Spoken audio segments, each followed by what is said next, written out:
La scénarisation pédagogique.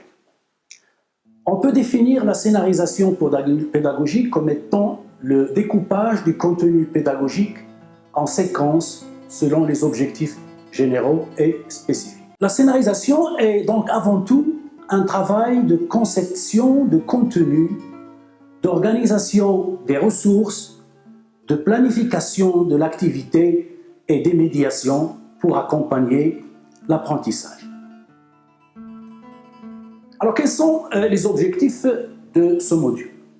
Alors, à la fin de ce module, vous serez capable de connaître les principales étapes de la scénarisation pédagogique dans un contexte de formation en ligne en particulier, identifier les types d'activités et de ressources utilisables en ligne, identifier les outils auteurs d'aider. La première étape consiste à découper son contenu de cours en unités pédagogiques. C'est ce qu'on appelle le scénario global. Alors, chacune de ces unités sera ensuite scénarisée. Alors, en fonction de son objectif pédagogique, on détermine les activités qui permettront d'atteindre l'objectif et l'on conçoit les ressources nécessaires à la réalisation de ces activités. Découper son contenu en unités homogènes, ce qu'on appelle les grains pédagogiques. Concevoir le scénario de chaque grain, donc les activités qui permettront d'atteindre l'objectif. Créer des ressources qui permettront de réaliser ces activités. Alors, commençons par le scénario global du cours. Alors, cette étape consiste à découper votre cours en unités pédagogiques, des leçons, des modules, des chapitres. On utilise le terme générique de grains pédagogiques. Alors, bien sûr, ce découpage est probablement déjà réalisé, au moins en partie, dans votre synopsis ou votre programme de formation.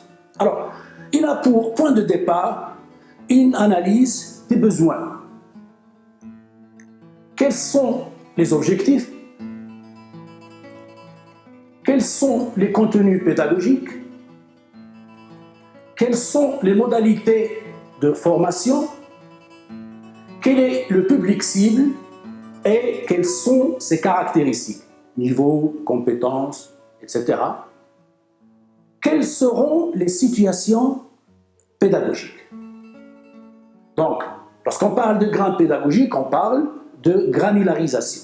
Alors la granularisation, c'est simplement le découpage des cours en unités appelées grains pédagogiques. Alors, cette granularisation correspond donc au fait de structurer entièrement le contenu de la formation. Alors, qu'est-ce qu'on entend par grain pédagogique? Donc, dans le sens pédagogique du terme, c'est tout simplement le plus petit élément dans lequel on découpe un cours ou un programme de formation.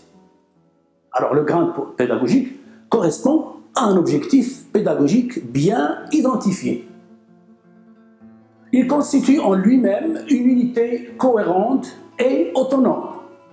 Ensuite, il contient l'ensemble du contenu et des activités pédagogiques pour atteindre l'objectif.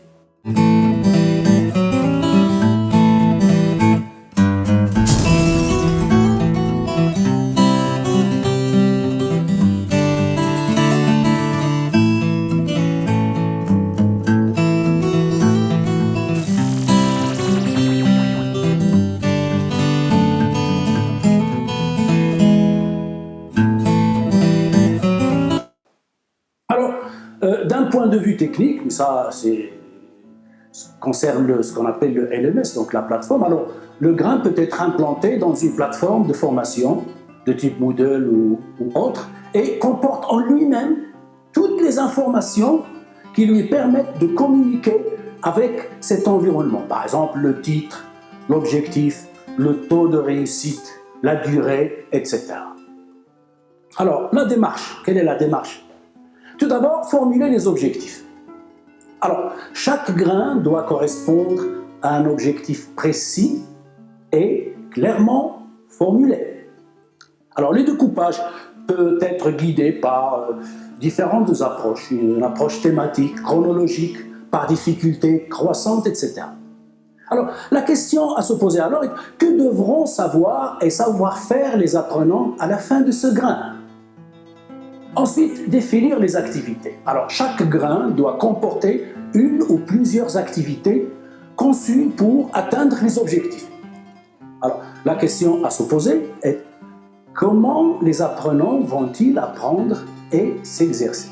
C'est de là qu'il faut prévoir l'évaluation. Alors, il doit être possible d'évaluer l'atteinte de l'objectif, ça c'est important. Alors, il faut définir dès le début les modalités de cette évaluation. Alors, cela vous aidera à vérifier que les objectifs sont bien définis. Alors, scénariser un grain pédagogique, c'est déterminer donc les activités que devront réaliser les apprenants en fonction de l'objectif défini, comme on vient de dire, et concevoir leur parcours au travers de ces activités.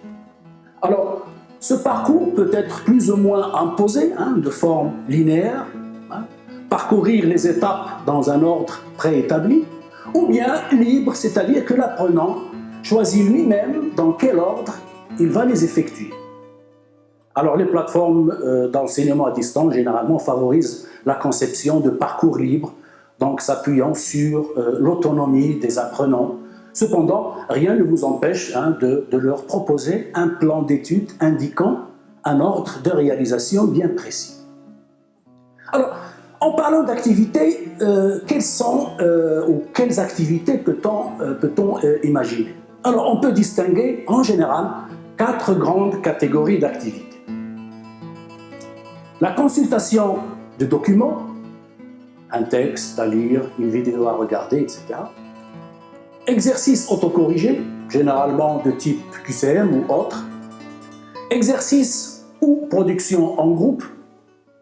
Et enfin, exercices corrigés par le formateur. Alors, quelques exemples pour chaque catégorie. Les activités de consultation, on peut par exemple étudier un document, en prendre connaissance. Texte, ce document peut être sous forme de texte, de vidéo, bien de simulation ou bien d'animation. Ensuite, les activités autocorrigées de type QCM ou bien exercices d'appareillement ou association, les textes à trous, donc il y a beaucoup plus de variantes pour les exercices autocorrigés. Alors, ensuite, les activités en groupe, par exemple, argumenter dans un forum, composer un document à plusieurs dans ce qu'on appelle un wiki, donc un document collectif, construire un glossaire collectif, etc. Alors bien sûr, les LMS de plateforme offrent généralement un large panel d'activités dans chacune de ces catégories. Alors les outils auteurs, en ce sens, servent beaucoup à concevoir des ressources pédagogiques multimédia. Alors ils permettent aussi de créer des parcours pédagogiques structurés. Ils permettent aussi de créer des tests et des exercices. Et ils permettent aussi des présentations enrichies de commentaires audio et d'interactions. Ils permettent également des tutoriels à partir de captures d'écran. Ils permettent des animations, des vidéos interactives et j'en passe. Alors, bien sûr, il existe de nombreuses solutions plus ou moins onéreuses, sous forme de services web ou de logiciels installés. Voilà que nous favorisons généralement les outils open source ou bien les ressources éducatives libres, donc qui ne demandent pas de moyens matériels. Alors, quelques conseils à ce sujet. Alors, pour réussir votre scénario pédagogique, d'abord, la conception des contenus. Alors, ne surchargez pas vos pages. C'est-à-dire que l'information doit être lisible, claire, et contenir des repères visuels pour en faciliter la lecture.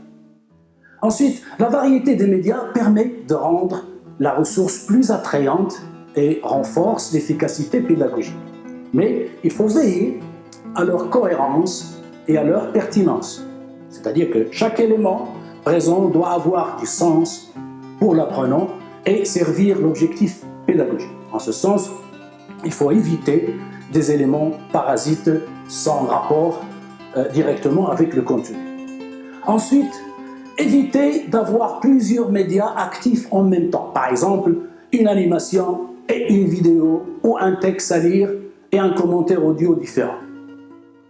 Ensuite, chaque apprenant doit pouvoir réaliser l'activité à son rythme. C'est-à-dire, dans le cas d'une vidéo ou d'un son, par exemple, il faut prévoir une barre de commande permettant de faire une pause, de revenir au début, etc. Alors, les activités autocorrigées également, il faut bien les soigner, donc elles occupent une place importante dans les dispositifs de formation, en ligne surtout. Alors, elles permettent de s'approprier les contenus au-delà de la simple prise d'information. Ils permettent également de vérifier sa progression dans un contexte où les retours directs de la part du formateur ne sont pas toujours possibles, notamment le cas des MOOC. Alors les consignes doivent être précises et explicites. Il faut éviter également les formulations ambiguës ou doublement négatives, comme par exemple « laquelle de ces propositions n'est pas incorrecte ». Alors les questions doivent aussi correspondre à l'objectif et au niveau annoncé.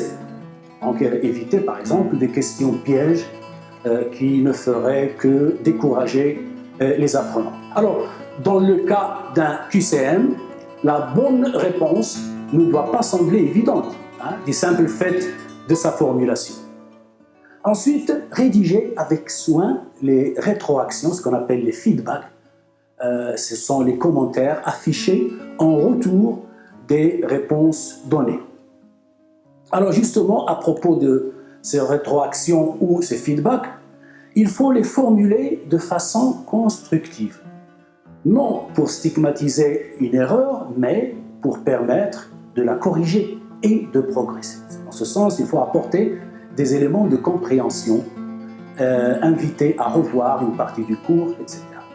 Alors, ces rétroactions prennent une importance toute particulière lorsque les activités sont conçues dans un objectif de découverte. Donc, ils vont, par exemple, susciter l'intérêt, donner des informations complémentaires, etc. Voilà donc, en gros, pour les conseils. Bien sûr, il y en a d'autres, mais c'est là l'essentiel à respecter si on veut réaliser un scénario pédagogique exhaustif. Merci de votre attention.